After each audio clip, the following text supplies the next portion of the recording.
began jail in the on-campus farm. For open house information, ShadySideAcademy.org.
Your pocket's perfect.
Say their name, their residence, say their Correct. When Jamie opens the floor for public speaking. I never log into my own freaking. Well, thank you for your. I see that.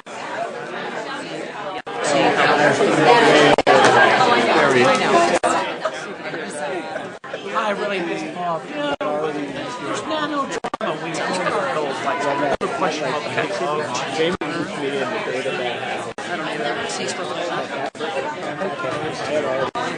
we'll see when we get there. That was good to come.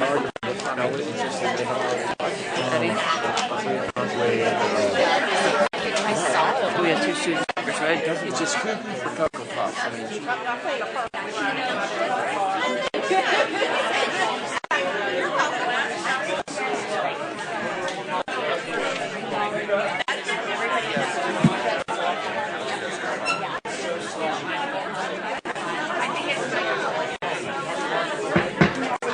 good evening, everyone.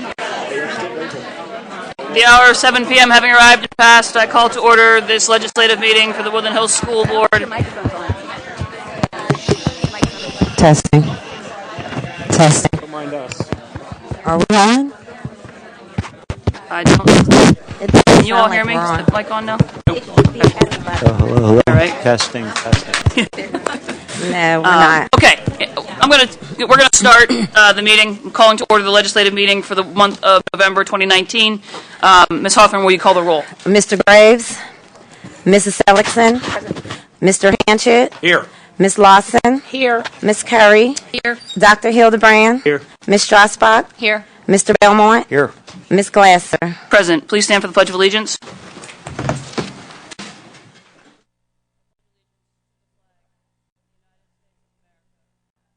To the Republic for which it stands, one nation, under God, indivisible, with liberty and justice for all. Thank you. Okay.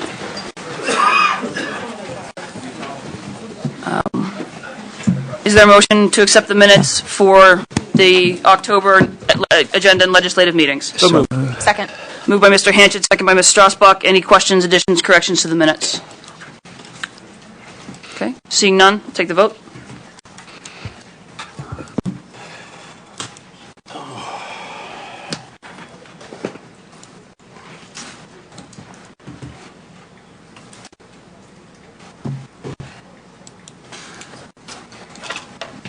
Motion carries unanimously. The board met in executive session this evening, immediately preceding this meeting, to discuss legal, personnel, and school safety matters. Mr. Harris, do you have announcements? Yes. On Sunday, December 8th, at the Woodland Hills High School from 1 p.m. to 5 p.m., we will celebrate Hugs for the Holiday. Hugs for the Holidays. Showing the Grinch movie in the auditorium. And please come out. There's other projects and things going on. The doors open at 1 p.m. The movie starts at 1:30. And following the movie, approximately at 3:15, join us in the cafeteria for a Hugs a Jubilation.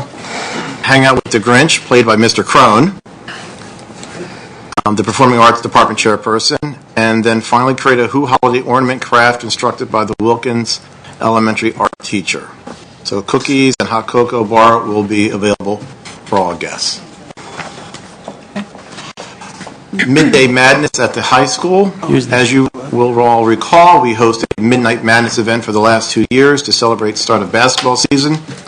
This year, we have decided to try something new. We will be hosting Midday Madness at the high school from 2 p.m. until 5 p.m. on Saturday, November 23rd. We will host a community-based event that will include the introduction of both varsity teams, a three-point shootout, ball handling competition, and face painting and snow cones for the little kids. In addition, the event will feature a regulation game between nationally ranked St. Francis Academy from Maryland versus International Sports Academy from Ohio. This will be a great day for family, fun, and basketball. We encourage everyone to attend, and volunteers are still needed. We would also like to thank Woodard and Curran for their generous donation of 100 new and gently used blankets. Woodard and Curran is a private, integrated engineering, science, and operations company that serves public and private clients locally and nationwide. For the past 2 years, Woodard and Curran have generously donated to the district over the holiday season by giving to families in need. We want to publicly thank them for their continued blessings. This evening, I'd like to thank the Pittsburgh Steelers and the Greater Pittsburgh Community Food Bank. We are very proud to announce that this evening we partnered with the Pittsburgh Steelers and the Greater Pittsburgh Community Food Bank to distribute Thanksgiving meals to 200 families in our community. The giveaway was held in the gymnasium this evening here at the Administration Center at Fairless and included a turkey and all the fixings needed for holiday meals. And last but not least, the UPMC Health Plan proudly presents the Rankin Turkey Giveaway Friday, November 22nd from 11 a.m. to 3 p.m. at the Rankin Borough Building. Stop in and get your turkey. One turkey per household. So once again, that's Friday, November 22nd from 11 a.m. to 3 p.m. That's all the announcements. Okay. Does anyone else have announcements? If I could just say one thing, I would like to thank my last night here as a school board member. I would like to thank the administration here, support staff, the teachers here for I have my 3 children who all worked their way through all of Woodland Hills, and my oldest son Jimmy's he's a senior up at Gannon University. He's a business major. Katie's up at Gannon as a chemistry major, and Chucky's at Walsh University. Exercise physiology wants to become physical therapist, and they're all doing well. They're very well prepared to make it through college, and that was all done through all of you teachers here. So I want to thank you for everything, support staff and the administration for everything that has done for my children, and as well as tell everybody out there who are looking at this that you can get a good quality education here at Woodland Hills and succeed and move on in college and do very well there. So thank you for all of your hard work.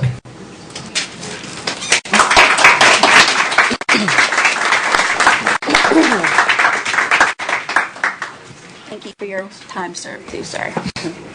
Yes, and it was time served. Dr. Hildebrand as well. Okay. Thank you. Okay. Anybody else have anything? Okay, thanks. That moves us to student speakers. We have Levi McGraw and Josh Rollins.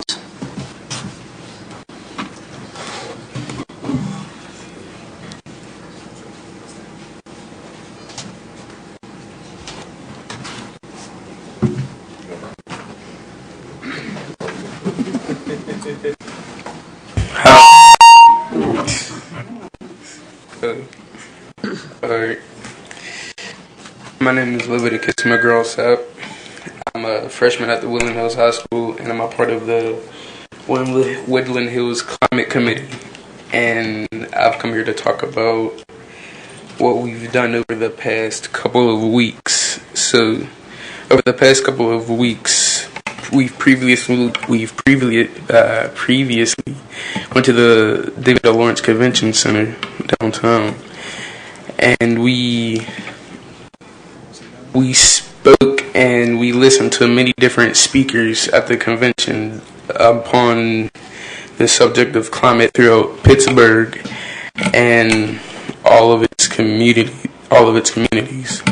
So there were many speakers. I was one of the speakers, and I had to present about,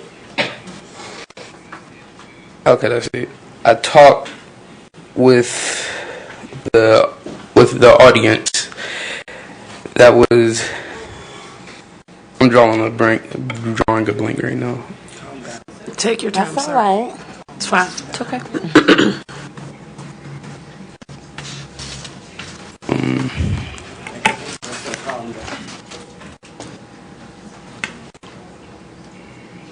I could say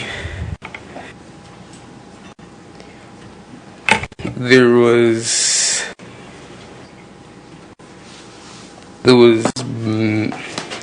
I was one of the speakers along with Tierra, Thomas, Anaya, Naya, and many more of my fellow peers.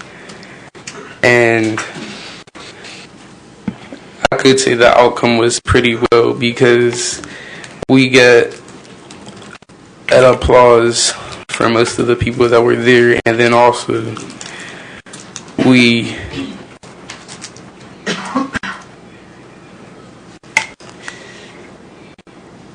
I'm sorry. Let me You're help fine. you. Let me help you, Levi. All right, look, he didn't wear a jacket. His temperature is probably like 1,000 right now. So this gentleman and our group, our Climate Action Summit, went down to David L. Lawrence Convention Center and basically did the presentation on how we adopted the plan here. And then the gentleman in the group did such a good job down there that we did a presentation to our staff here. And then I believe Mr. Belmont is leading the charge to try to get an action committee group together in the district so that we can take some of these initiatives and move forward. The individual from the Hounds Endowment is actually trying to propose that we take the group and take them to Washington, D.C. to take our presentation on the road. So even though he broke down a little bit right here, at the event, he did a phenomenal job. So,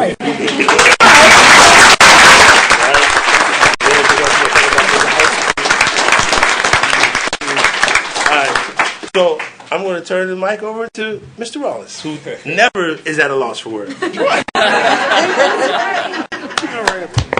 Good evening. I'm just here to talk about what went on at the high school this past month.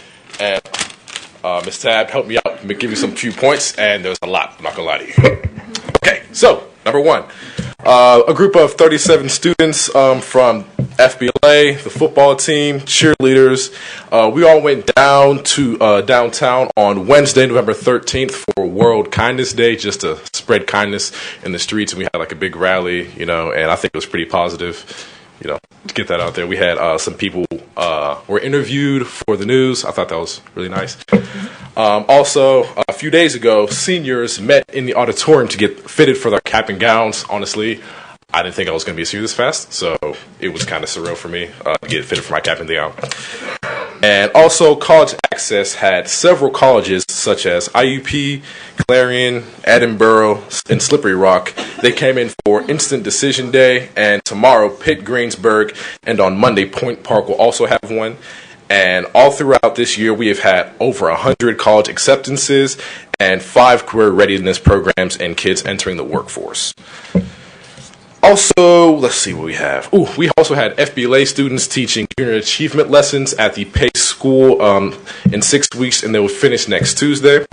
And also, we had FBLA students with FBLA students with help with gobblegrams in Turtle Creek this week. Let's see here. We had 19 students attend Youth Undoing Institutional Racism workshops on Tuesday, November 9th in the library. I wasn't a part of that, but I heard it went pretty well. We also had an Interact series was hosted with 4 speakers this year with 2 New York... Go sit down. Sorry, that's my nephew.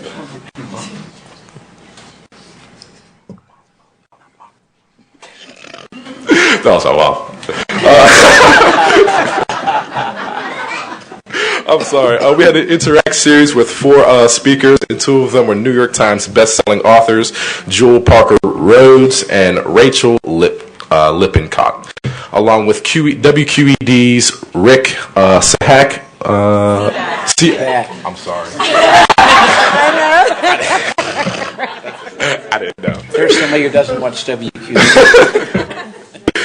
And also today was a Wolverine Work Wednesday, and Dr. Woods passed out tickets. He went through classrooms and chose students who were showing Wolverine pride throughout the day. And also, I kind of have a quarrel with him because he never gave me a ticket. And I don't know why.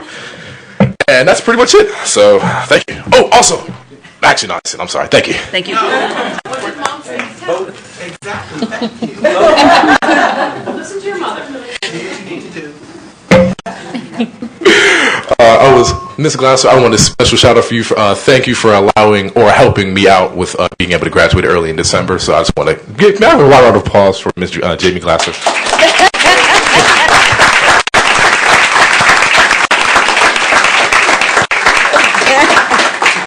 Mr. Rawlings, you're kind to say that, but I was merely a facilitator. So congratulations to you. Thank you for all you've done, all you've accomplished, and thank you for being here tonight. Levi, thank you to you as well. Thank you for being here. Thanks, Levi. And now that moves us to presentations. Mr. Butler.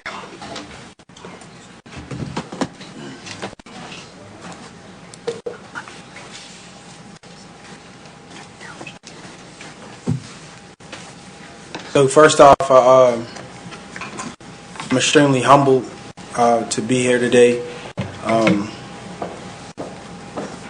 So my name is Devontae Butler. I'm 26 years old. I run an organization. It's called Reaching New Dreams and Recognizing Talents. And I started my organization because I attended Gateway High School, and I had lost my brother who was shot and killed on a high school football trip in North Carolina. And what happened was the first time I ever spoke or did something that was outside of my comfort zone was at his funeral. And I ended up going to community college. 19 to 20 years old, I was homeless, and I ended up being in a life-threatening car accident where I was in the front seat of a vehicle going 80 miles per hour. We spun out on the turnpike, and I was ejected, flying out the back window, surviving. I broke my ribs. I pierced my lungs. I was on a breathing machine. Broke my ankle. Couldn't walk for 2 months. And my initial goal was to go to the NFL. And when Plan A didn't work, I had to turn to purpose. And I started my organization that is literally called Reaching New Dreams and Recognizing Talents to pretty much mimic something that I felt like that I needed as a young man. And I started to speak all around the country. I've spoken to over 400 schools in the last 2 years. I'm on a speaking tour right now. Now I'm traveling the country. Got my first gig out of the country to go speak in Asia and Nigeria as well.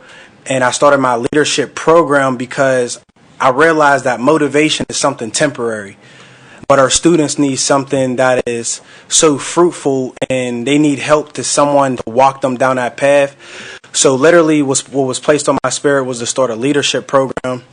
My leadership program consists of leadership development skills, literally teaching a kid how to be intentional, not to just set a goal, but how to walk out and become and live that goal. And I have unique strategies and a team behind me that literally, I believe, liberates the students to really be excited about achievement and education. Had an opportunity to speak to the middle school teachers and the middle school students, and the feedback that I received from the students personally was literally something to shed a tear about. Just hearing the different needs and the concerns, and I know being a young man in this generation, it's a tough generation to function because, you know, you can teach me something or you can pour into me or you can tell me something that's excellent, but once I leave this room, now life hits me and now the world is up against literally the great things and the fruitful blessings that literally came my way. So how do I function and be positive but still have to go back to a negative circumstance or atmosphere? And this is what our students are dealing with. And my response to some of the students who walked up to me crying after the assembly because they want to help and be that difference and break generational curses in their families, but they just continue to need that extension that literally represents something that they want to see be fulfilled. And I take pride in being that example. I'm a best-selling author. I have 2 books. 4 stores in the malls right now. I sell positive merchandise every single year. I give away scholarships, and I give away scholarships as a representation to show the kids you're not too young. You have ideas, you have dreams, you have goals and aspirations, and you can live these things right now. And I just take pride in being that example because I didn't have an example. So our organization comes in and we literally teach these skills, help them academically, but most importantly, behavior-wise, because I believe that winning starts with the right attitude. So even if you want to be somebody who you want to get the right grades, you want to be a straight A student, but if you come to school with the wrong mindset, the wrong attitude, you lost right there.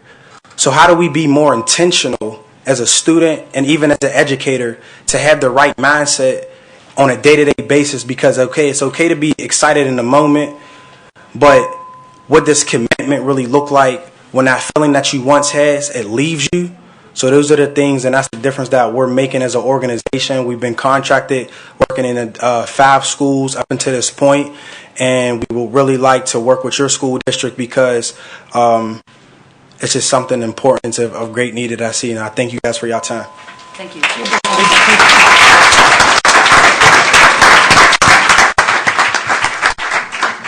Any questions for Mr. Butler before he walks out? Anybody have questions? Okay. Thank you very much. Thank you so much. Appreciate it. Okay. Ms. Mann.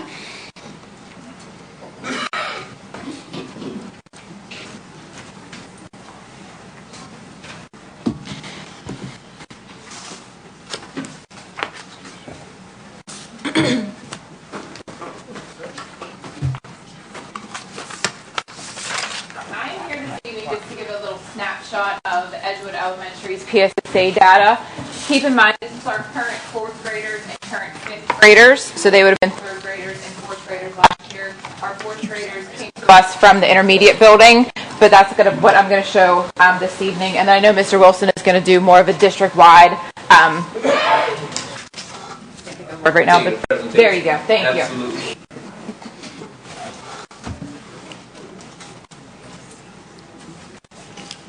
So from last year, our 3rd graders, who again are our current 4th graders, our overall PSSA data is showing 57% advanced or proficient. Turn that projector on. Ms. Mann, it's on the television. Okay. Behind you. Facing up. I guess they were saying that they can't see it. We can't see it. There's no Screen. The just projector should be it's a on there as projector. well. I pushed this button.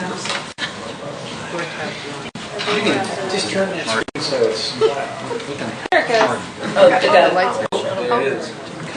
It's very short, I promise. So again, in 2019, it's 57% advanced or proficient in comparison to 2018, which was 51%, and 2017 is 50%. So we are making growth at Edgewood Elementary School.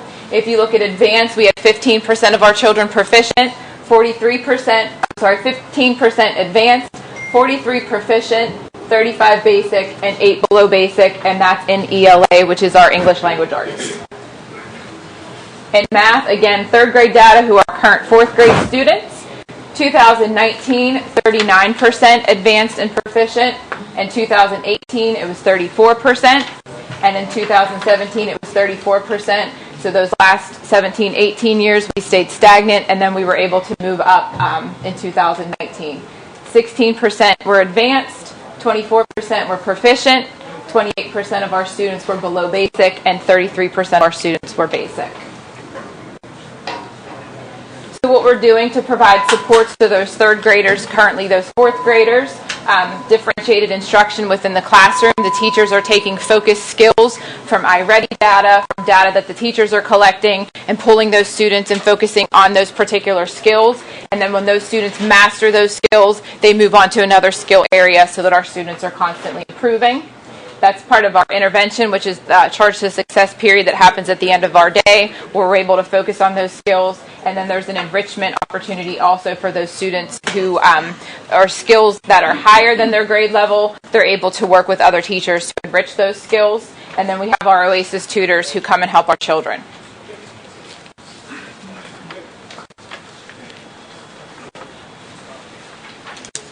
And then this is our fifth graders right now who are fourth graders last year.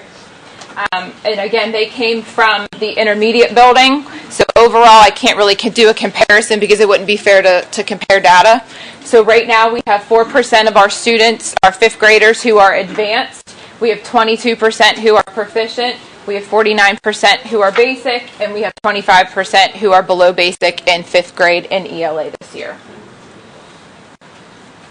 Our math students, in our fifth grade, we have 3% who are advanced, 8% who are proficient, 30% who are basic, and 33% that are below basic.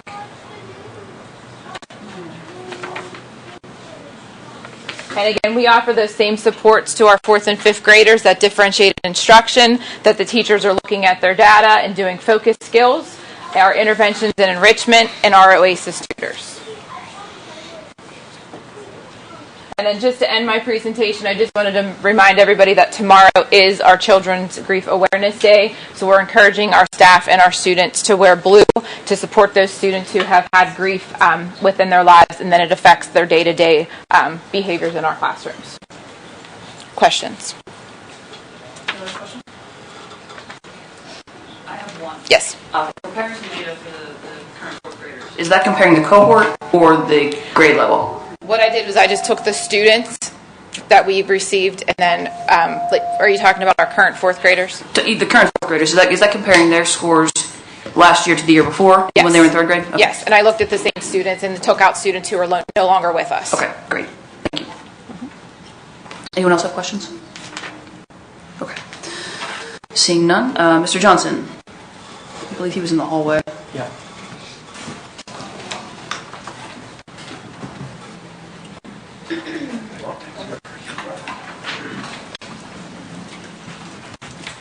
Good evening. Good evening, how are you? Thank you. I'm well, thanks. Yeah, Thanks for being here. Yes, here to go over the June 30, 2019 audit report. Always start out, I work with well over 20 districts in the area. One of the things we have to evaluate is controls of the district. So we evaluate, do we have a lot of audit adjustments, or things happening that shouldn't be happening, both financially and programmatically, because we audit federal dollars that come through the district as well. Pleased to tell you we had no issues with that. You're one of the only districts I audit that we don't have those problems. Sorry about that. So financially speaking, you have a statement of net position, which is the statement that tries to make a government look like a business, if you will. It has all your long-term assets and long-term liabilities, such as long-term debt, pension liability, other post-employment benefit liability. It's a deficit net position this year of $62.6 million. It's actually better than last year by $3.7 million. You say, well, man, how can we be in the hole, if you want to look at it that way, $67 million. Well, you're not. What happened was a couple years ago, some long-term liabilities got put in the books. Your pension liability, which is huge, I'll get to that, and your other post-employment benefit liability. There's no offsetting assets. So when you, like the construction you have going on right now, doesn't reduce that number. It actually helps it a little bit. You have an offsetting asset with the debt.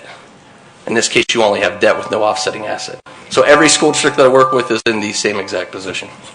The pension liability, speaking of that, for the current year was $99.9 million. That liability alone. So it's actually a decrease of about $3.5 million. Why does it decrease? That's really just based on actuarial assumptions, smoothing of certain things, the way that the actuary calculates things at the state. That's what that is. In terms of the governmental funds, total revenues were about $95 million. That was an increase of about $3.5 million. The general fund accounted for $94 million of that. Total expenditures were about $121.5 million, which was an increase of $15.5. The general fund accounted for $94.3 million of that, which was a decrease. I mean, the decrease across the board this year, as you know, was capital expenses. A lot of construction going on. So that's really the biggest decrease in the numbers year to year across the board for the district. Talk about fund balance a little bit. And fund balance, as you know, everybody looks at the general fund. So there's two portions of fund balance that primarily affect you. There was about $830,000 of non-spendable fund balance. What that is in your case, it's prepaid items. So that's money you have sitting in fund balance that you can't use for anything else, in layman's terms. The other portion that everybody looks at is the unassigned fund balance. Unassigned fund balance was about $4.2 million, which is about 4% of budgeted expenditures.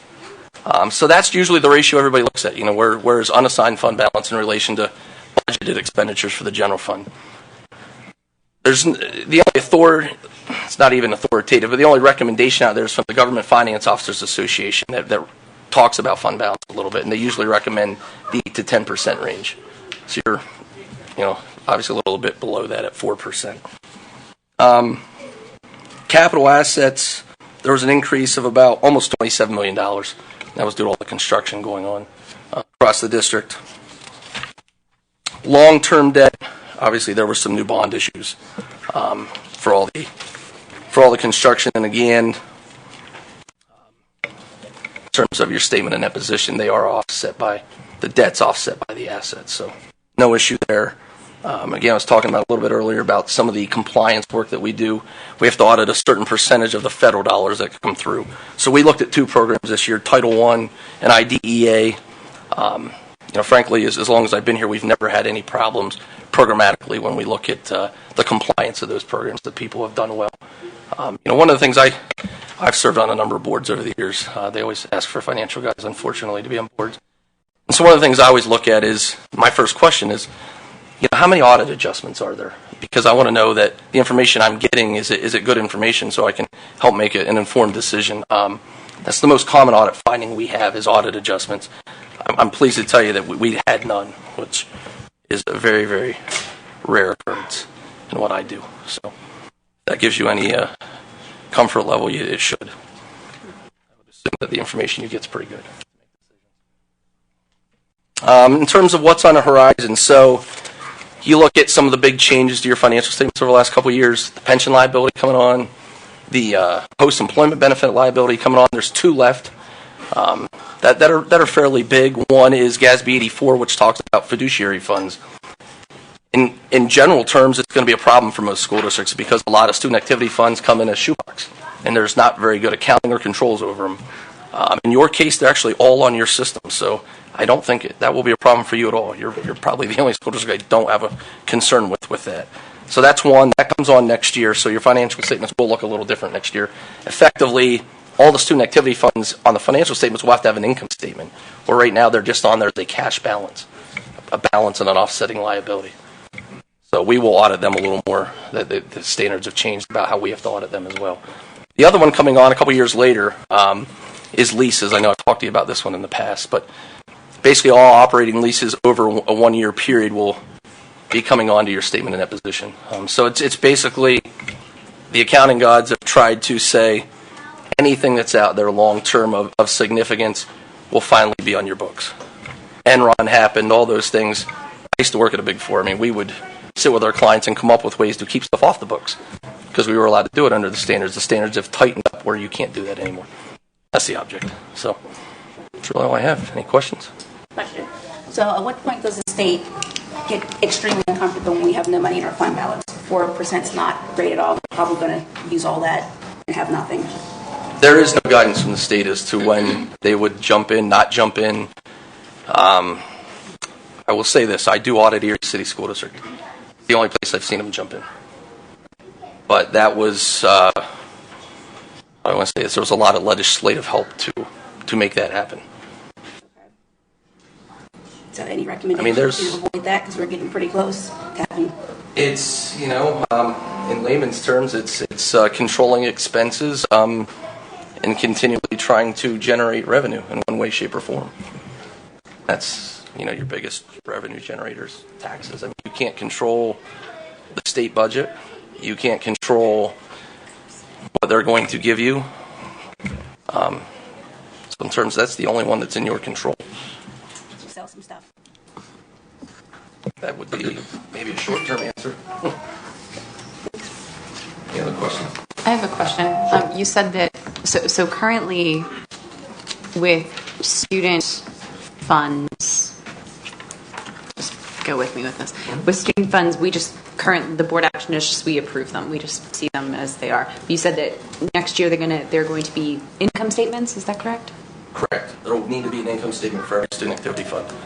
Do you know if that's going to require different board action, or is that just a different? No, I don't think so. In your case, I don't know that it's necessarily changing what you approve. It changes for us how we audit it. Okay. Like on the financial statements now, it's just a cash balance. Okay. So we're only auditing that they had, the band fund had $20,000 at this point in time. Mm-hmm. But going forward, we have to audit. Okay, what happened throughout the year, and audit some of that. All right, but effectively, it's the same amount of money. It's the same. Correct. Okay. Any other questions? Thank you, sir. Thank you. Appreciate it. Mr. Wilson.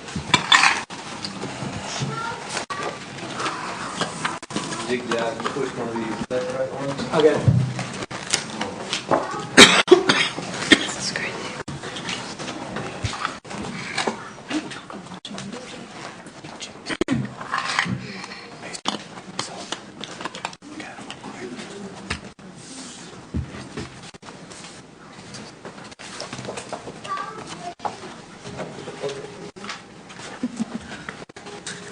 Good evening. Not as tall as Josh Rollins is, but I'll adjust the mic. I also was an educator, so it feels weird to have people behind me, but I will do my best to address everybody. We got our last piece of statewide data last week in school performance profiles, and we thought that this would be a good time then to share with the board where we are as a district in terms of our data. Overall, the headline is that we're getting better. So the state puts out these school performance profile numbers, and overall we went from a 53.7 to a 44.46 last year in terms of school performance profile. The SPP is about 50% raw achievement and about 50% growth. So we can be encouraged by the fact that overall we're growing, but it's at a pretty slow rate. 1.4%, as you can tell, is not a very quick growth rate. And the urgency is there. You all have this in your folders there in front of you as well if you want to follow along. But you can tell on PSSAs and Keystones that we are anywhere from 18 to 26 percentage points behind the district. That's our average scholar PSSA, proficient or advanced, is we have between 18 and 26% of our scholars lower than the state average. Digging into that data, though, we definitely have some really, really great places to highlight, some strengths. Specifically, 5th grade math is not only meeting state expectations in terms of growth, but have exceeded statewide expectations for growth last year and for the past 3 years. Obviously, we need to talk to our 5th grade math teachers. Similarly, in Keystones, biology and literature Keystones both exceeded state expectations last year in terms of growth. So this, again, is also in your folder, but to break down this data a little bit because it can be confusing. This is PVOS data, so this is expected growth for our scholars from year to year. The state expects us to meet a certain amount of growth to keep a scholar that comes in at the 50th percentile year over year over year. So you see where we have some of our red triangles? That's where we did not meet the state expectation for growth. You see where we have yellow triangles? That's where we are coming close to meeting the state's expectation of growth, but we still didn't meet it. Anywhere you see green or blue is good. Green means that we met the state's expectations, and our scholars that were on the 50th percentile stayed at the 50th percentile. And blue means that if our scholars were at the 50th percentile last year, or 2 years ago for 17-18, then in 18-19, they were above the 50th percentile.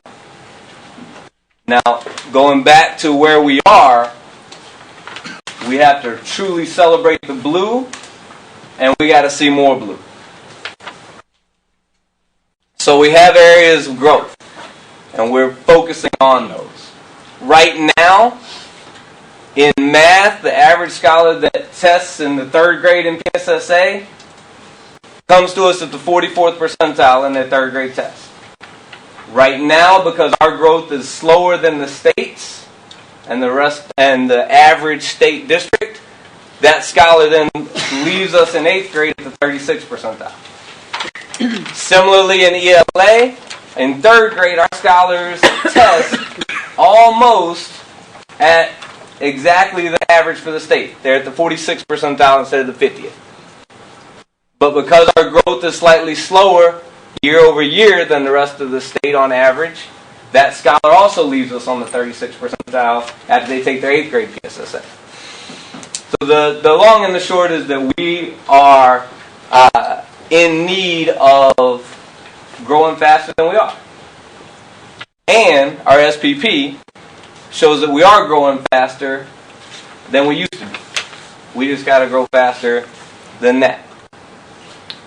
I already pointed out, but one of the other areas of growth and focus is that our percentage of proficient and advanced scholars is more than 20% across the board than of a deficit or a disparity than most of the states.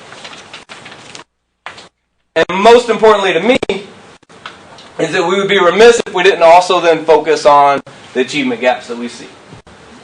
So I pulled the data specifically between our African American scholars and our white scholars, and you can see that the disparities between our African American scholars and our white scholars are significant and concerning. What's also concerning is that you see the same gaps for socioeconomic status, IEP status, and any of our other student groups. So it's an area of focus and an area that we're going to target growth on. And with that, we are taking action. Action began long before I came on board 2 weeks ago, and action is going to continue with me and the rest of the team here. So one of the things that we're doing is that we believe that with the restructuring this year, we provided more equitable resources to our scholars and to our families.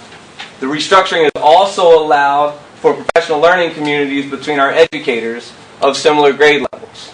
So we believe that the restructuring that already occurred is helping us to be able to advance the growth of our scholars in a quicker way than we have been able to do in years past. We're also working with school leaders, coaches, interventionists, educators, the amazing people behind me, to ensure that the data that we have, and there is a boatload of data, is being used to drive instruction and to make sure that we're closing those gaps as we see them. We have an active curriculum review committee that's already looking at new curriculum, more relevant curriculum in the world of algebra, as well as in several other subjects. algebra is most pertinent to this data specifically. And then on the guidance of Mr. Harris, we're hoping to partner with IU3 to audit some of our targeted areas of curriculum to ensure that we have curriculum that's aligned to PSSAs, to keystones. And then we're also we just implemented the NWEA MAP assessment this year for the first time in the fall. And we'll implement that assessment 3 times a year, beginning of year, middle of year, end of year. And the data that we get from the MAP is more robust than any other assessment that we give. And we're excited to use that data. I've already been in meetings with our academic interventionists, with our coaches, with several principals, and with parents and stakeholders and other people around this office to talk about how we can use this boatload, for lack of a better term, of data that we get from NWEA to really target the foundational skills that our scholars are lagging in so that we can close those gaps quicker. We're currently in the process of creating the PD calendar for the next 18 months, the spring and into next year, to make sure that we include in there evidence-based engagement strategies, to make sure that we're including different ways that our educators can use the data that they have to build up the student groups that we know are experiencing lack of achievement across the board. And then one of the key areas that I highlighted already is that we're working with the educators that are already seeing success. So those 5th grade math teachers, those literature teachers, those bio teachers, the teams that are working with those scholars to make sure that we can share best practices. I was talking with Josh Rollins' mom earlier tonight about how to replicate the successes that we see, and there's absolutely no reason why we can't see the same successes that we see in those places across the board. It's the same exact kids. We have the ability to see growth with those scholars. We should start seeing it by sharing those best practices. And in the end, it's really important to remember that right now we're laying the foundation. I've been in this district for a total of 13 days, and most of that time has been spent with the folks behind us, in buildings, the folks in this building, with other parents and other stakeholders. What I can tell you that I've learned in that 13 days is that our educators are absolutely the best educators in the state. And we're going to get them the support that they need to make the growth that our scholars deserve. Our community is strong and invested in what we're doing, and our scholars are amazing. They're passionate, they're strong-willed, and they're ready to get to the next level. We have all of the ingredients that we need for success, and I'm excited to be here to see us to reach the goals that we set. Also, I really enjoy geeking out over data, so anybody that would like to have this conversation in more depth and to talk about student groups or to talk about where we are and where we can go and how we can target interventions at different levels, please reach out to me. You have my information there. All of these folks have my information. I would love to talk more about the data that we have.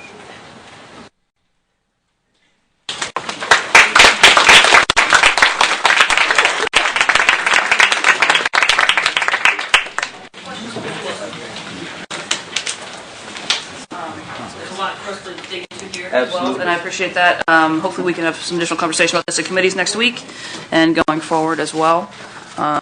Anybody have anything? Save it for committee. Okay. Thank you much. Thank you. Okay. That moves us to registered speakers. Denise Friedel. Okay. Not seeing Ms. Friedel. Mr. Milligan. As a reminder, the board welcomes and invites public comment. Please give your name and information. And before you begin your remarks, and you have 2 minutes. Thank you. My name is Raymond Milligan. I am the WHEA Teachers Union President, and I am from Export, Pennsylvania. So, same shirt as last month, I believe. Figured I'd come up here, and nearly a month ago, we gathered concerning the number of educators injured at work. Currently this year, at our count, we have 39. We provided the board with a long list of supports, procedures, and programs we felt potentially would limit these types of behaviors that would cause these situations. The board and administration have been willing to meet with us, but we feel that there's been very little action. We have seen a lack of clear expectations, lack of progressive discipline, and lack of supports with severe trauma. Quite frankly, we came up here last month and told you that our schools are in crisis, and we expected action. There are many stories that can be shared with the public about the elementary students that are calling 911 and telling the police there's an active shooter in the building, or a student losing complete control and destroying a classroom, the library, or the office, and students at this level refusing to comply with the redirection or attacking other students or adults. A middle school in crisis. There's many different situations that I could be talking about today. But I chose the high school. The following is an example of a very chaotic and dangerous situation at the high school with numerous students involved, okay, and it disrupted the learning environment. The lack of security, several members courageously attempted to intervene. A teacher was injured while to establish order. The building principal followed our nationally recognized code of conduct and issued maximum suspensions and had students cited for disorderly conduct, presented behavior contracts in order to hold the students accountable upon their return. These steps were taken due to the severity and the scope of the fight to serve as a deterrent in the future incidents. These justified suspensions were overturned by the superintendent, undermining the authority of the building principal. This is unacceptable. Last year, the association filed a grievance regarding a similar situation because of safety. Does the board approve this type of micromanagement? Who actually runs these buildings? We does not support situations where the principal's authority is undermined to appease the interests of a few over the safety and concern for the whole. The following is an incident from this altercation. So this is an incident that was basically written up by one of the members. I'm going to try to use colors instead of names so that I can leave those members out of it.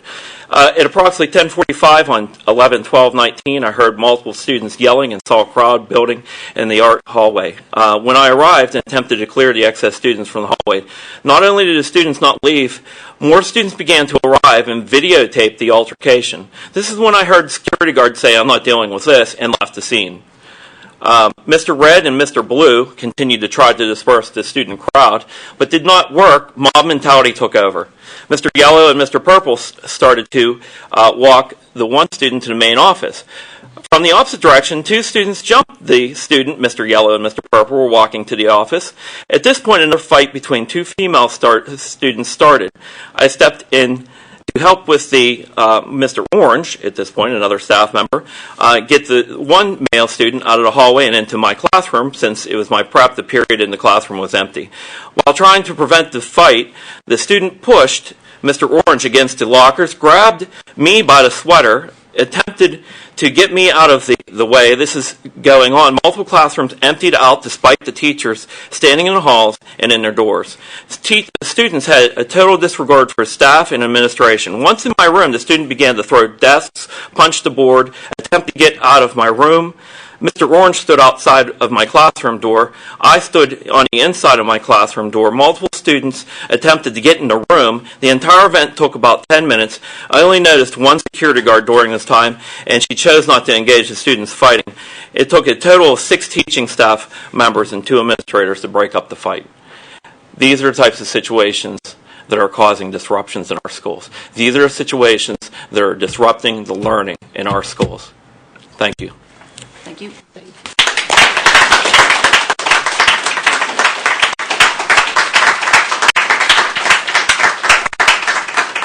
Mr. Johnson?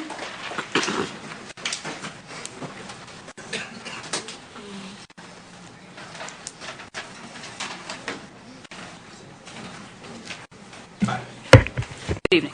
Good evening. Brian Johnson, 541 Lucia Road, Pittsburgh, Pennsylvania, 15221. I'm the president of Woodland Hills ESP. You heard Ray touch on a little bit about numbers. That's what I'm here to talk about a little bit. It's going to get a little negative, and then I'm going to turn a little positive as well. He talked about 39 people this year being hurt. Well, let's talk about in the last year and a half. We're up over 150. And over half of those, probably somewhere around 90 now, are employees that have been struck by students. So that's the negative, right? Here's the positive. You have a room full of people here that want this thing to work, and they want it to get better, and they're crying out to you guys to make it better. So why don't we listen to them? Why don't we sit down and have this conversation? Because right now, there's people afraid to come to work. They're afraid to act. And that's just not right. People shouldn't have to do that. They shouldn't have to come to that work environment. We've come to you before, we're coming to you again, and we'll keep coming until it gets better. But you guys got to put in the work with us. Thank you.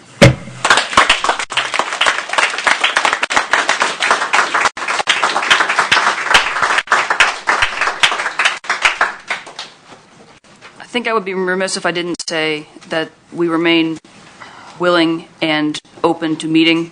We have been meeting regularly with the union. I think leadership would acknowledge that. We're happy to continue to do that and look forward to continuing the conversation because everybody here has the same interest, I think. So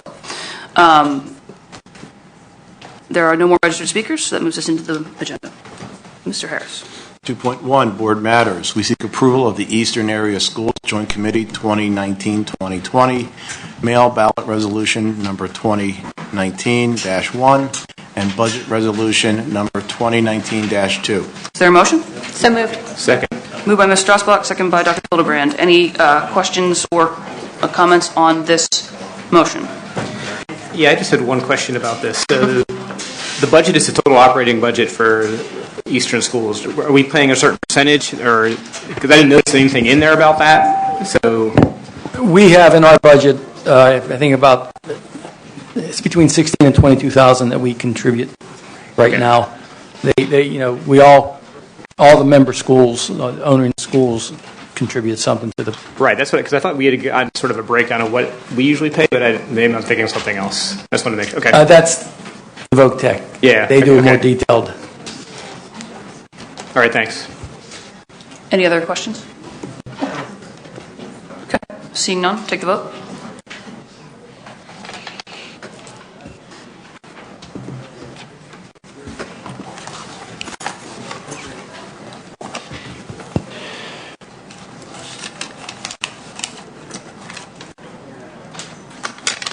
Motion carries unanimously. 2.2. 2.2, we seek approval of our annual contribution of $16,000 to Braddock Carnegie Library Association. Is there a motion? So moved. Second. Moved by Ms. Strasbach, second by Dr. Hildebrand. Any questions, comments on this? I love the Braddock Library, and they're so wonderful and are a great community partner and do wonderful things for our students. That's all. All true. I would second that. Third. And I'm really sad I missed the chili cook-off last weekend. It's the first one I've missed in 4 years. It was good. Yeah. All right. Anyone else have comments or questions? Okay. Seeing none, take the vote.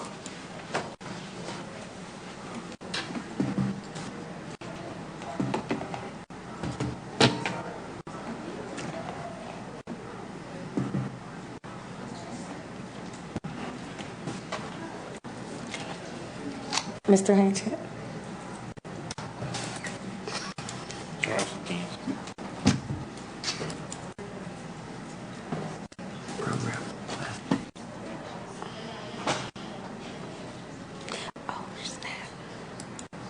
I didn't see the result of the vote. I'm sorry.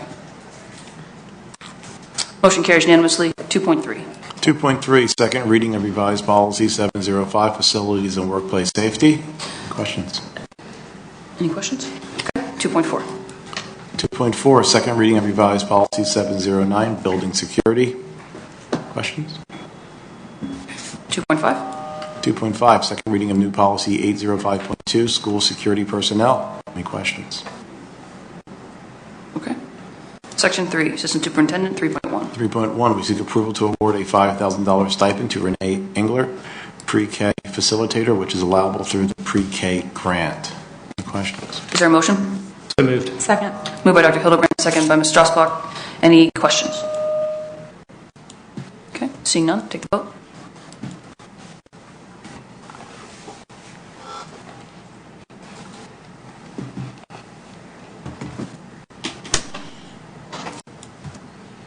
Motion carries unanimously. Moves us to section 4, curriculum 4.1. 4.1, we seek approval to enter into a contract with Step by Step Learning LLC to provide Title IIA non-public school professional development services for East Catholic. Is there a motion? So moved. Second. Moved by Dr. Hildebrand, second by Ms. Strasbach. Any questions on these title funds? I just have a question. So did we select this agency to do this, or is this selected by East Catholic and then we just pay the pass-through funds for it? It is selected by East Catholic, and we agree to the pass-through. Okay. Any other questions? Okay, seeing none, take the vote.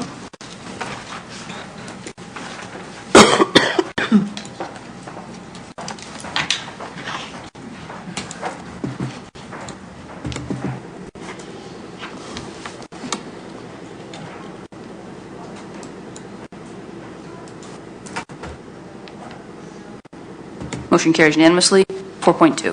4.2, we seek approval to engage Volkling Brothers Music to auction off old musical instruments and equipment.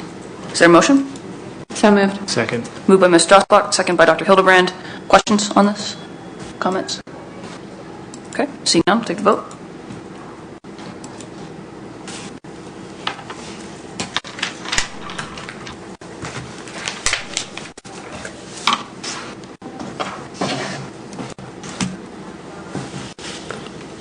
Motion carries unanimously.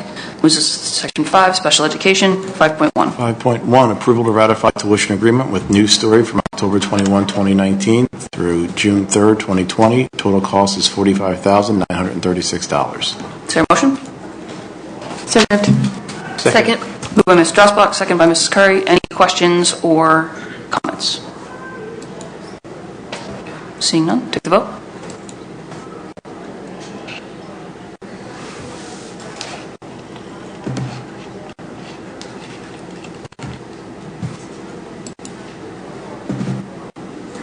Motion carries unanimously. 5.2. 5.2, approval for a letter of agreement with the day school at the Children's Institute for the 2019-2020 school year. The total annual cost is $65,100. Is there a motion? So moved. Second. Moved by Ms. Strasbach, second by Dr. Hildebrand. Any questions, comments, discussion? Okay, seeing none, take the vote.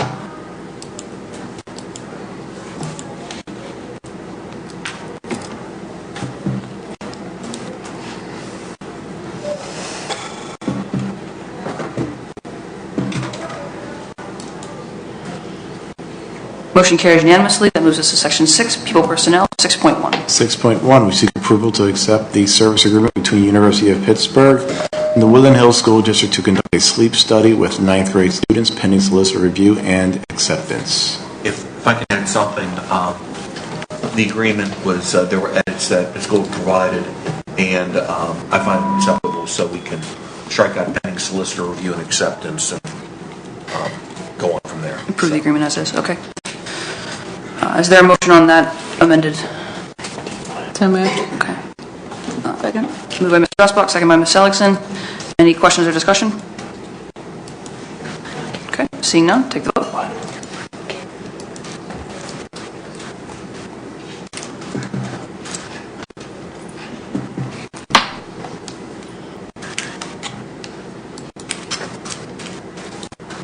Motion carries unanimously. That moves us to Section 7, Personnel, 7.1. Okay, 7.1, Section B, authorization for retirement, resignation. Section C, authorization to hire professional staff. Section D, authorization to hire non-professional staff. Section F, authorization for EDR mentor actions. Section G, authorization for miscellaneous. Is there a motion? So moved. Second. Moved by Dr. Hildebrand, second by Ms. Strasbach. Any need to go into executive session for discussion on any of these issues? Okay, seeing none, take the vote.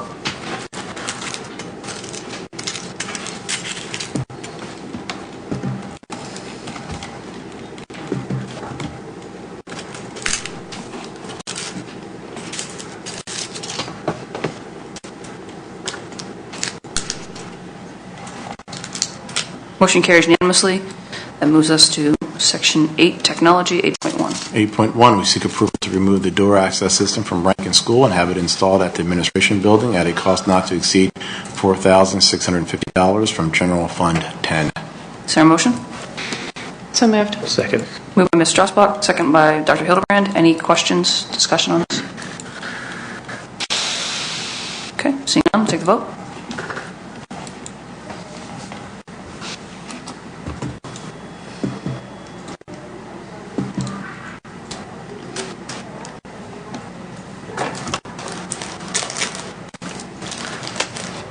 Motion carries unanimously.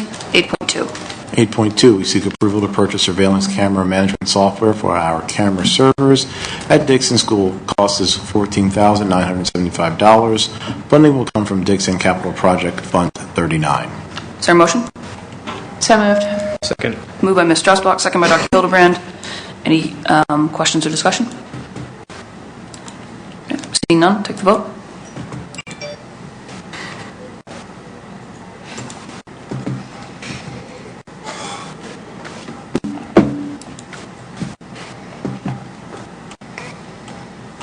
Motion carries unanimously. That moves us to 8.3.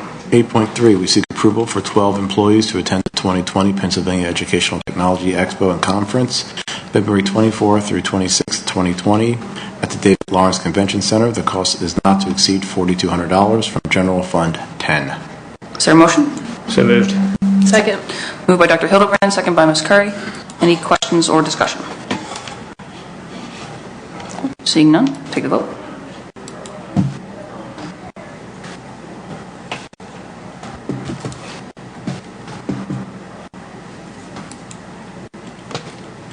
Motion carries unanimously.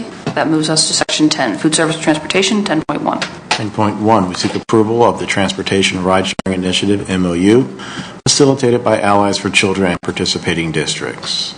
Is there a motion? So moved. Second. Moved by Ms. Curry, second by Ms. Strasbach. Any questions or discussion? So, how long have we been in this agreement to look at this sort of stuff, and what's been the outcome so far? Sticklow? I mean, it doesn't cost us anything, but there's got to be an outcome, a deliverable for this.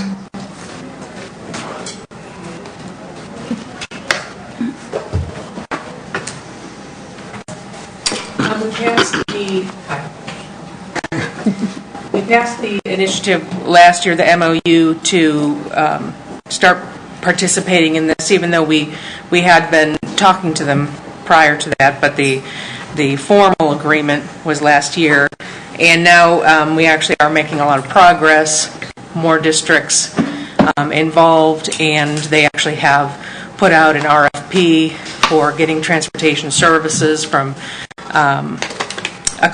some vendors, and it's just moving along much better with better outcomes now. And so this is just kind of an MOU to let you know that it is still moving along, and that there are now districts that are serious about participating in it, and we're actually onboarding some more districts. So it is a long and slow process, but the end game is going to be very good for transportation in general, just because with districts that are neighboring, to be able to share some of these routes, especially for schools where each district only has a handful of students at, better that they utilize one or two buses rather than a half a dozen, and then that will also help alleviate the driver shortage, which we're still experiencing. So it is a good move. It's not costing us anything to participate in it, and hopefully down the road it's going to ultimately save us money. And they're on, they need these MOUs to show also foundations that they're working with to try to get monies for this help, because it's going to cost money to buy transportation software, to hire these groups, to do all of these different things, to have somebody administrating it. So they're also approaching other foundations to receive money. So they need these concrete examples that we're all in to participate in this. I will have I have a draft memo that will illustrate all of this better for you, for all of you, as to what exactly is going on. I just got that this morning with a meeting, and it is progressing. And they have had conversations with a couple other board members. I don't know exactly who all was at that meeting, but and I think that they're realizing what the benefit will be. Okay, thank you. Any other questions? Okay, seeing none, take the vote.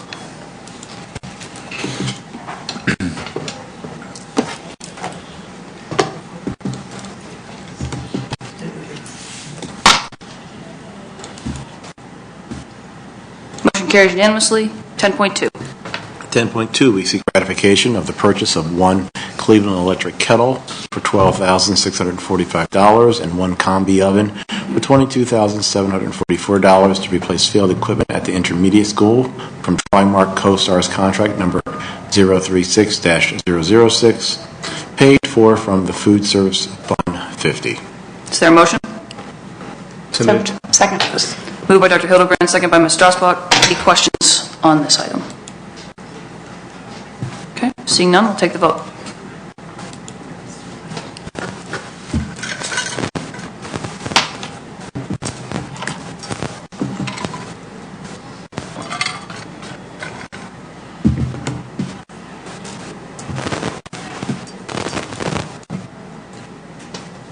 Motion carries unanimously. That moves us to 11, Buildings and Grounds, 11.1. 11.1, we seek approval to advertise the Woodland Hills High School Phase 2 renovation construction bid documents. Is there a motion? So moved. Second. Moved by Ms. Strasbach, second by Dr. Hildebrand. Questions or discussion? Okay, seeing none, take the vote.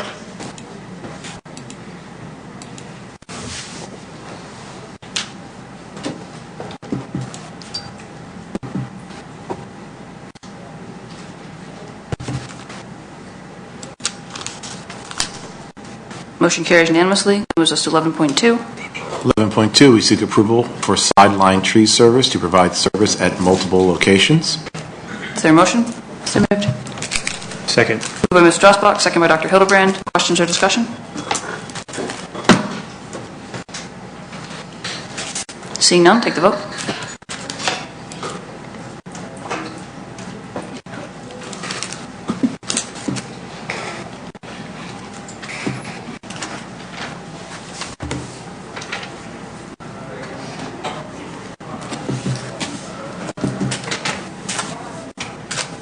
Mr. Bellman. Oh, sorry. Thank you.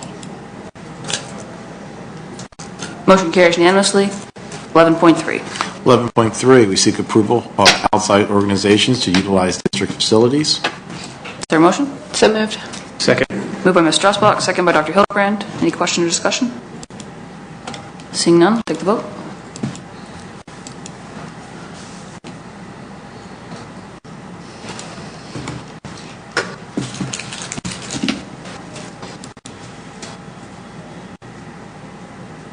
Motion carries unanimously. 11.4. 11.4, we seek approval for Penn Power System to provide preventive maintenance to all of our generators. Cost is $4,175 from the General Fund 10. Is there a motion? So moved. Second. Moved by Ms. Strasbach, second by Dr. Hildebrand. Any questions or discussion? Seeing none, take the vote.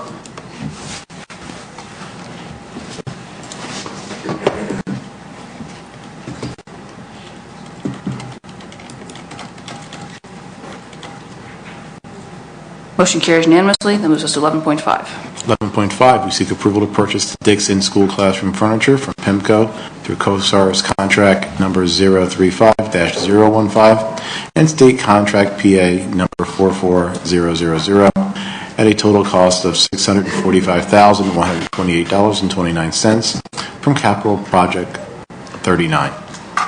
Is there a motion? So moved. Second. Moved by Ms. Strasbach, second by Dr. Hildebrand. Any questions or discussion? Okay. Seeing none, take the vote.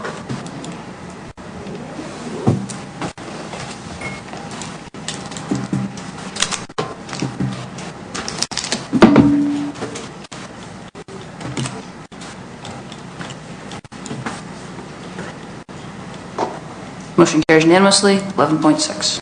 11.6, we seek approval of proposed change order number 6 from Shipley Plumbing to raise the height of the boys' restroom fixtures at Dixon School, $1,478.95 from Fund 39 Capital Projects. Is there a motion? So moved. Second. Moved by Ms. Strasbach, second by Dr. Hildebrand. Question or discussions? Okay. Seeing none, we'll take the vote.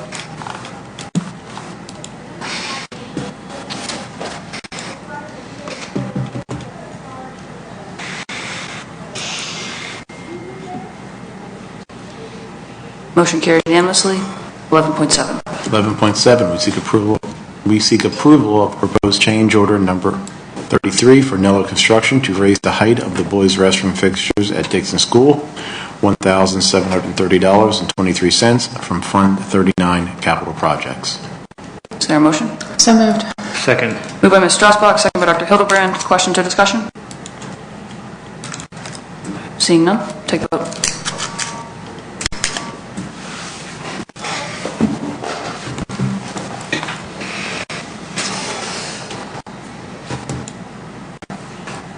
Motion carries unanimously. 11.8.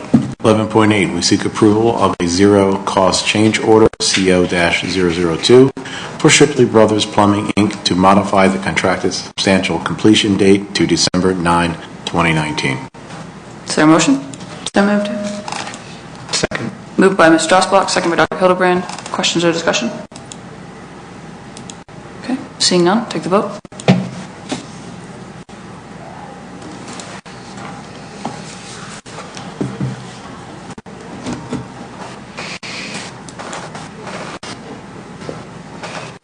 Motion carries unanimously. 11.9. 11.9, we seek approval of a zero-cost change order, CO-001, for Commercial Appliance Contracts, Inc., to modify the contracted substantial completion date to December 9, 2019. Is there a motion? So moved. Second. Moved by Ms. Strasbach, second by Dr. Hildebrand. Questions or discussion? Yeah, I probably should have brought this up for the last one.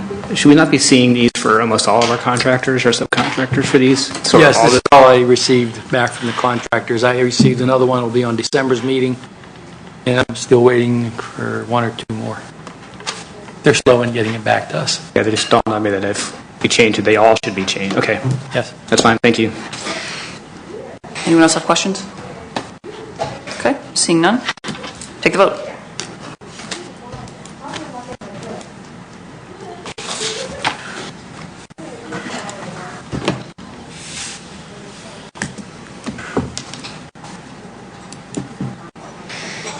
Motion carries unanimously. 11.10.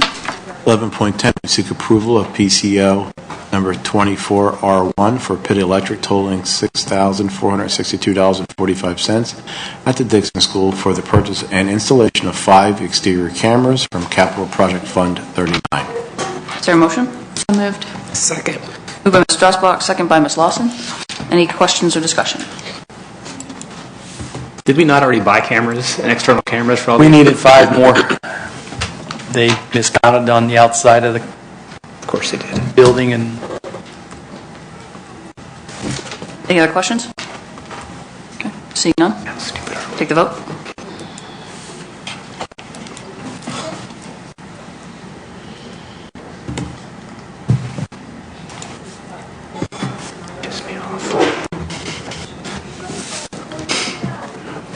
Sorry, I'm just kidding. Motion carries 7-1. That moves us to 11.11. 11.11, we seek approval of PCO number 26 for Pitt Electric totaling $3,759.91 at the Dixon School for the installation of 2 30-amp disconnects and a receptacle from Capital Project Fund 39. Is there a motion? So moved. Second. Moved by Ms. Strasbach, second by Dr. Hildebrand. Questions on this one? Okay, seeing none, take the vote.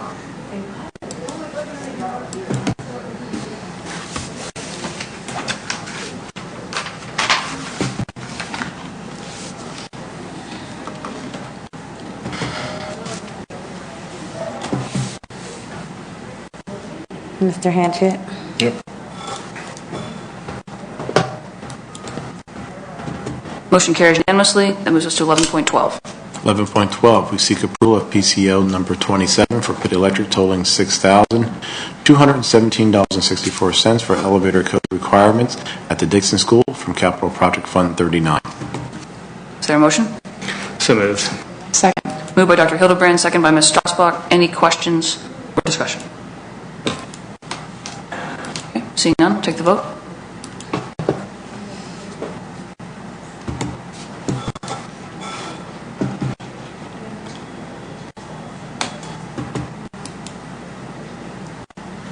Motion carries unanimously. That moves us to 11.13. 11.13, we seek approval of PCO number 28 for Pitt Electric totaling $5,814.78 for exterior fire bell circuit installation at the Dixon School from Capital Project Fund 39. Is there a motion? So moved. Second. Moved by Ms. Strasbach, second by Ms. Lawson. Any questions or discussion? Seeing none, take the vote.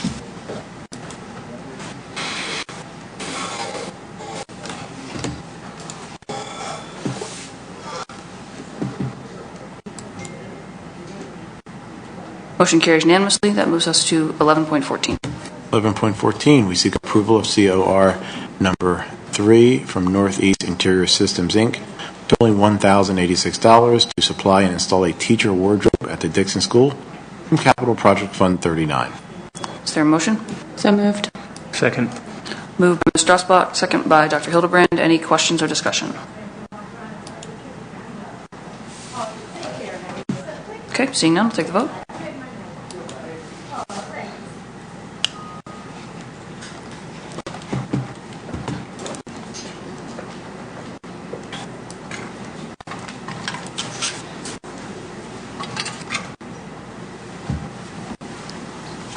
Motion carries unanimously. That moves us to Section 13, Legal Matters, 13.1. 13.1, we seek permission to approve the attached Student 2019-2020-1 adjudication. Is there a motion? So moved. Is there a second? Moved by Dr. Hildebrand, second by Ms. Curry. Discussion of this would likely require executive session. Any need for discussion? Okay, seeing none, take the vote.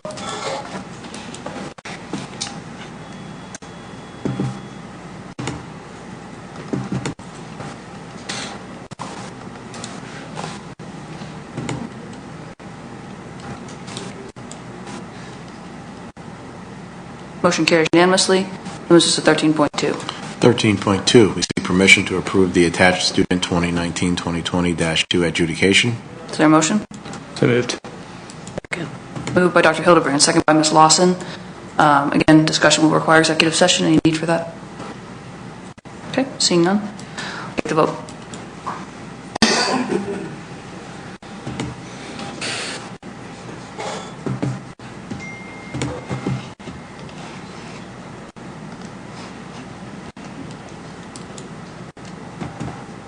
Motion carries unanimously. That moves us to Section 14, School Finance, 14.1. 14.1, we seek ratification of the bill list for invoices paid after the October 16, 2019 legislative meeting. Is there a motion? So moved. Second. Moved by Ms. Strasbach, second by Dr. Hildebrand. Questions or discussion on the ratify list? Yeah, on page 16, there's a $2,000 worth of charges from Eureka Supplies. I didn't understand what that was. So paper and pencils. What extra materials do we need for Eureka? Page 16.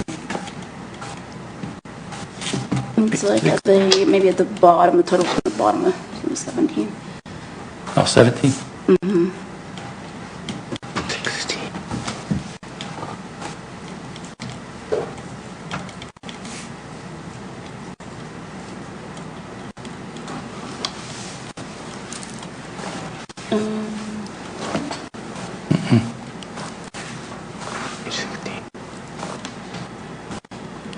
Off the top of my head, I'm thinking it's pre-K supplies, but I gotta find it.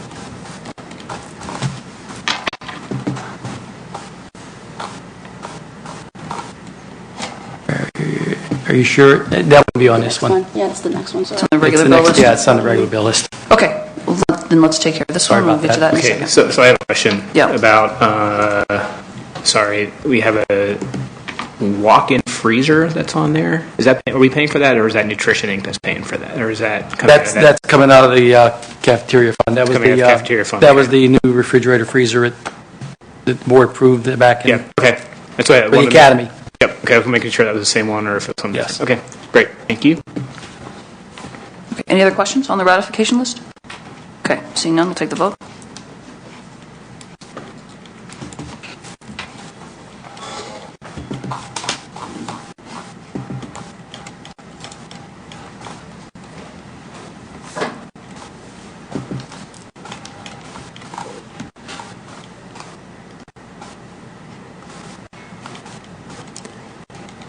Mr. Hanchett? Nothing popped up on my screen. Yay. Oh, there we go. Now it shows up. Thanks.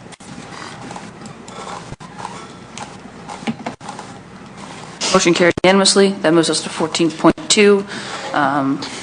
Sorry. Okay. 14.2, we seek approval of the November 2019 bill list. Is there a motion? So moved. Second. Moved by Ms. Strasbach, second by Dr. Hildebrand. Ms. Alexander, I believe you have a question. Same question. I'm trying to find it. It's on the bottom of page 15. No, 15? Yes. Just there. On my tab. Oh, the Eureka Math series. That's title paying for the, let me see which one this is.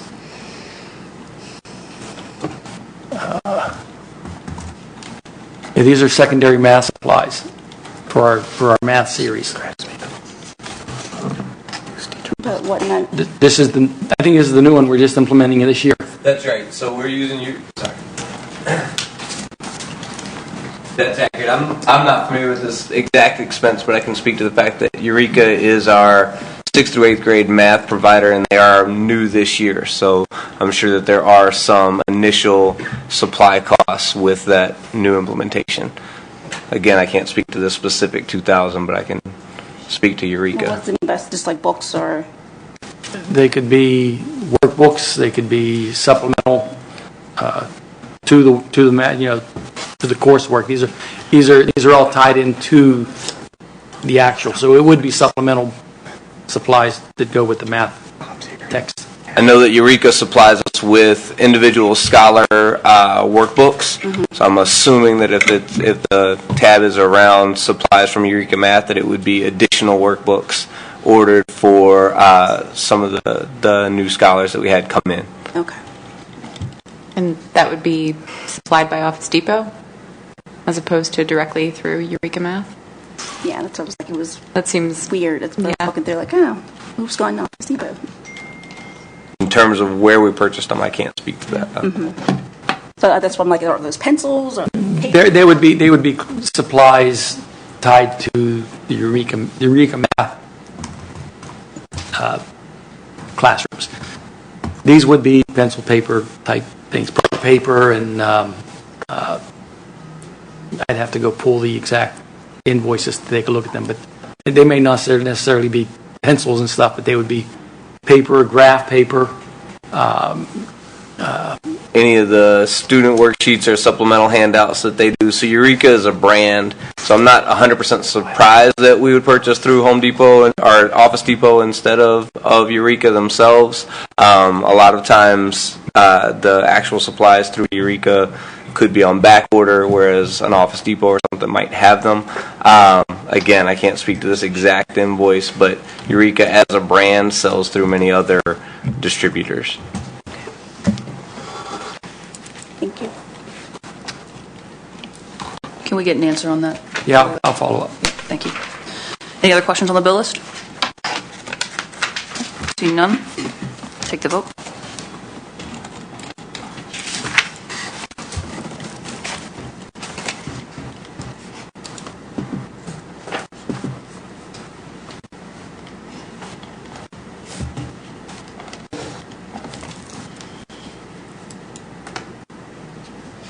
Motion carries unanimously. 14.3. 14.3, we seek the acceptance of the October 2019 fund financial reports and student activity reports for informational purposes. Is there a motion? So moved. Second. Moved by Ms. Strasbach, second by Ms. Lawson. Any questions or discussion? Okay, seeing none, I'll take the vote.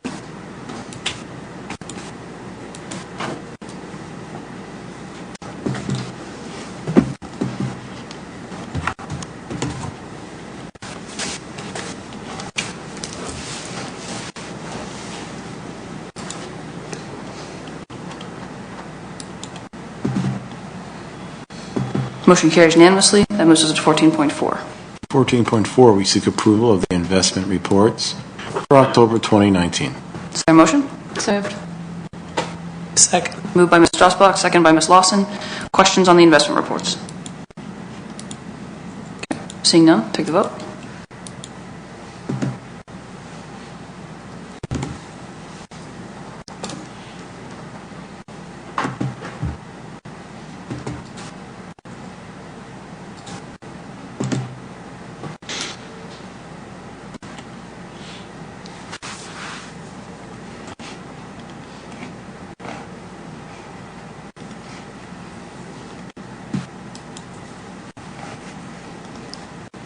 Motion carries unanimously. That moves us to 14.5. 14.5, we seek approval of the budgetary transfers for November 2019. Is there a motion? So moved. Second. Moved by Ms. Lawson, second by Dr. Hildebrand. Any questions on the transfers? Any other I question? Go ahead. You can go. It's probably the same one. I- About salt. No, mine's not about salt. Just making sure, because this is always a big deal about salt supplies for the wintertime, that we're actually not using salt for our sidewalks. Is it the, whatever they came up with? Non-corrosive salt. Blah, blah, blah, blah, yeah. It's not the salt.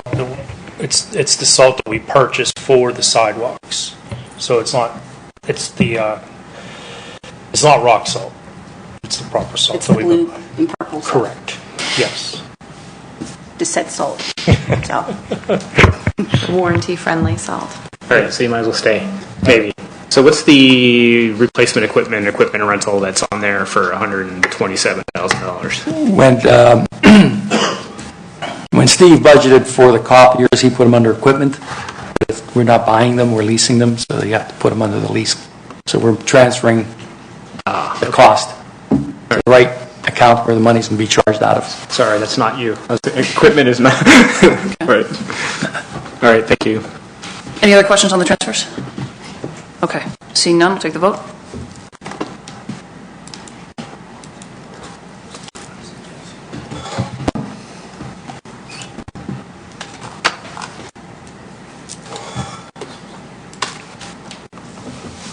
Motion carries unanimously. 14.6. 14.6, we seek approval to continue participation in the AIU Western Pennsylvania Electric Consortium. Is there a motion? So moved. Second. Moved by Ms. Strasbach, second by Dr. Hildebrand. Any questions or discussion?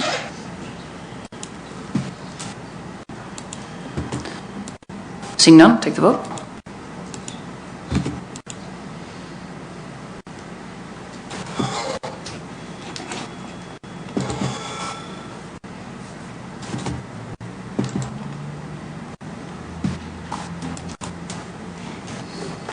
Motion carries unanimously. That moves us to section 15, Superintendent, 15.1. 15.1, we seek permission to approve the proposal and agreement for R&DT to provide mentoring educational services to middle and high school students for a 7-month period at a cost of $20,000 pending solicitor review.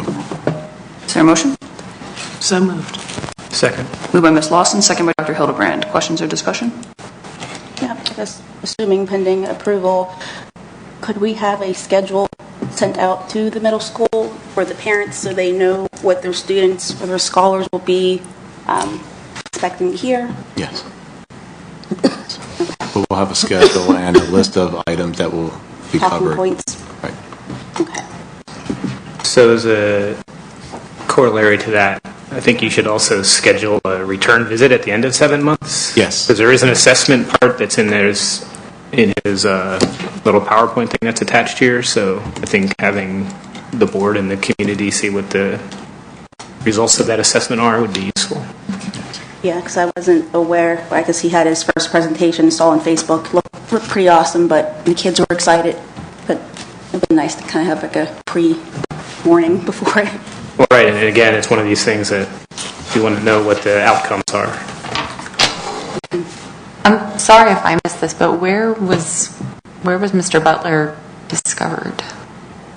He came to us. Came to us. Yeah, he came to us about 3 years ago, maybe. Yeah, he's been here a couple times. Like we were like on his cover of his newest book. So we were like the third school he did a presentation for. Any other questions? Is this for all students? Is it an opt-in? Is it It's for all middle and high school students, all students. all of them? Any other questions? Seeing none, take the vote.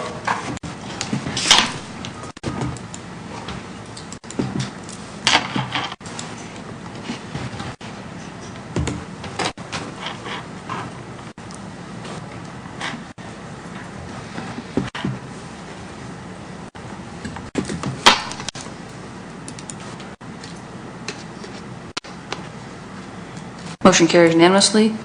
15.2. 15.2, we seek permission to ratify R&DT invoice for $4,000 for 50 books and speaking training services for teachers at the middle and high school. Is there a motion? So moved. Second. Moved by Ms. Seligson, second by Dr. Hildebrand. Questions or discussion?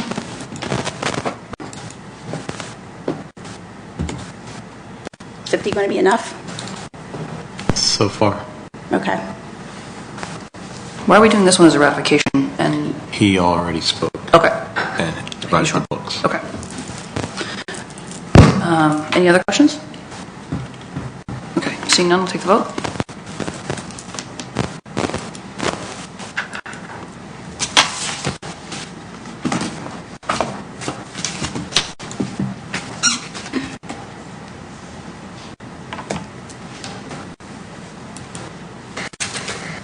Motion carries unanimously.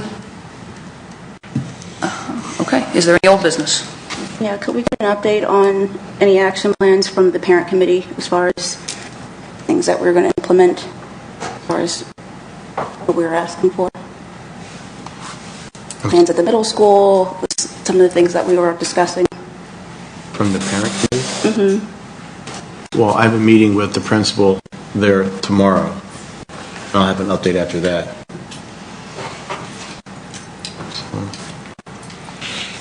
I mean, right now, the PTA, the school store, are all things being implemented over there now. But the personnel supports have been added. We've looked at security. Those things are changing a bit. I'm trying to think what I can say. The overall flow of the building has improved. Departures and arrivals and departures. Classroom size has been evened. Uniforms still being worked on.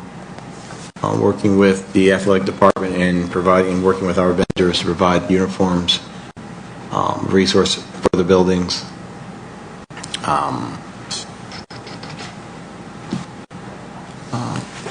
Positions that are open are either posted or filled.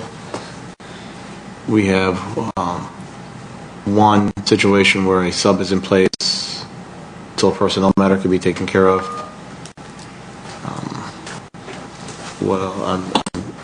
Some things are personnel matters and I can't discuss. Just the overall, I don't know if Mr. B wants to come up at all, just the general feel of updating the parents. I know he's doing a good job on Facebook, but just some of the concerns everyone had. And I even had some elementary level parents that were there too. I'm sorry, could you repeat your? Just updates as to what action plans we've had from our parent committees. I know you had a meeting last Wednesday. About what the update is. And Parent concerns and I'm getting that committee together. I had several parents that are interested, and just getting those names put together. I've been working with the PTA to look at, some incentives, that sort of thing. But with the parent committee, that's a very important committee I'm trying to get all put together. That's one that I'm going to have them be able to come in the building. We have make sure clearances are in place before we can get a lot of those positions, or I'm sorry, a lot of those folks into the building. But it is a work in progress. No, were there any plans from your meeting as far as people were talking about beautification and just, action points for flow into the building in the morning because we're still pretty slow? Yeah, so they did mention beautification. They wanted to be able to come in and do work with the secretaries, give them some help in the main office areas, help at the lunchtime with doing monitoring for us as well. Some of the parents really came up with some unique ideas, and so I want to kind of gather all of that because it's a small group, and I don't want to overwhelm a small group of parents, but I want to be able to attract more parents. Okay. And so I do post frequently, different things that are going on in the building, and I do get positive feedback from a lot of those. And I want those parents that are involved to be able to, share those and share those and share those. All right. Okay? Good enough. Anything else? Okay, any other old business? Okay. Any new business? Yes. Without much fanfare, or a little fanfare as possible, we have two board members who are leaving us, and through the administration, we would like to say thank you. One, for bringing me here, and this is very little fanfare. I'm going to get up. I'm going to hand these to you, gentlemen, and say thank you.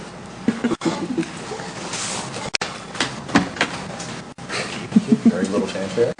At least there. Very little fanfare.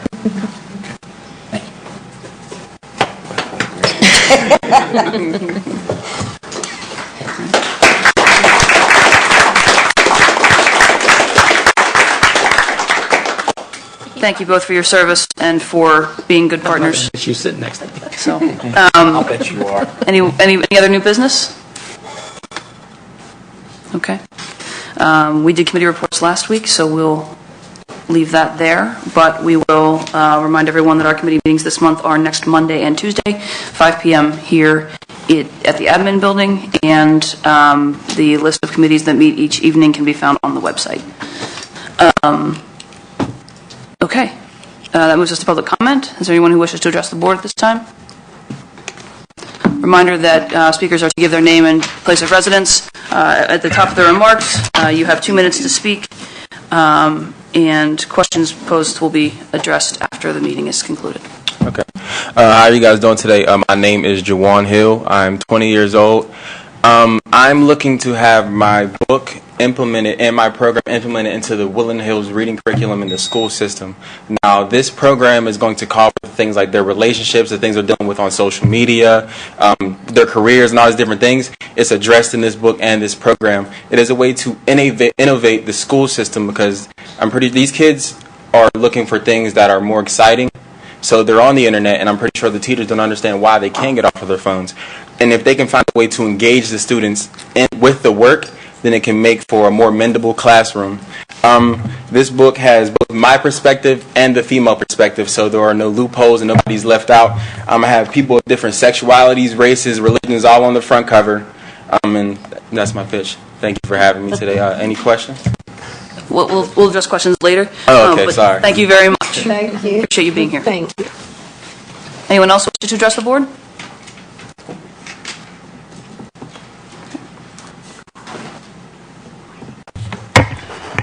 Dominica Reed, 134 Laniki Street, Wilkins Township. So I've sat in more than one meeting where a business manager gave inaccurate numbers for the budget. We need a different person to audit the district. Also, I find it odd that we have school board directors openly voting for their friends to receive jobs. I'm referring to last week. At the same time, we have no money for behavioral health supports or extra supports for students and staff. This is really starting to, I don't understand why you all don't do anything about that, but this is starting to sound a lot like Penn Hills in their situation. Also, I should not know that Dr. Pennyman has been fired or asked to leave, or has been asked to leave, and neither should the parents. That's an HR issue, and if you're not supposed to discuss personnel publicly, then we shouldn't know any of that. And there are quite a few parents who are upset about that, and rightfully so, and they feel as though that she supports their children. I don't know why I tend to be the main person who comes in to speak. Not everyone likes to do that, but someone needs to. And I don't like the way she was treated either. Also, I did send Mr. Graves a text sometime last week, and I'm pretty sure that's why he isn't here today. But most of what I have to say, I'll wait until he's actually present. But I will say that he should also stop publicly stating that he's going to fire Mr. Corsi. And you all should stop allowing him to say things like that. You are a board. He needs to be checked. And I'm not saying that because I ran for office. He's actually the reason why I ran for office.